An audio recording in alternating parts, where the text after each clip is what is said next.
సనాతన ధర్మంలో హనుమంతుడు చిరంజీవిగా చెప్పబడ్డాడు. అంటే కాలాంతం వరకు జీవించేవాడిగా పురాణాలు పేర్కొన్నాయి.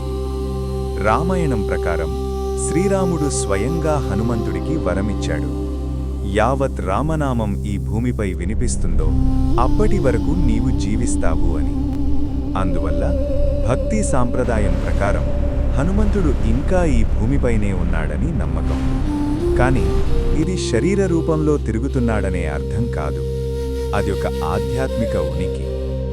హనుమంతుడంటే కేవలం వానర రూపం కాదు. అతడు భక్తి యొక్క ప్రతీక. అతడు ధైర్యానికి ప్రతీక. అతడు నిస్వార్థ సేవకు ప్రతీక. ఎప్పుడైతే రామనామం జపించబడుతుందో, ఎప్పుడైతే ధర్మం కోసం పోరాటం జరుగుతుందో, అప్పుడు హనుమంతుడి శక్తి అక్కడ ప్రత్యక్షమవుతుందని భావన. కాబట్టి స్పష్టమైన సమాధానమేమిటి? పురాణ విశ్వాసం ప్రకారం అవును, హనుమంతుడు చిరంజీవి. తాత్విక అర్థం ప్రకారం ఆయన శక్తి మనలోనే జీవిస్తోంది. అందుకే హనుమంతుడు కేవలం గతంలో ఉన్న మహాయోధుడు కాదు, ఆయన భక్తి శక్తిగా నేటికీ జీవిస్తున్నాడు.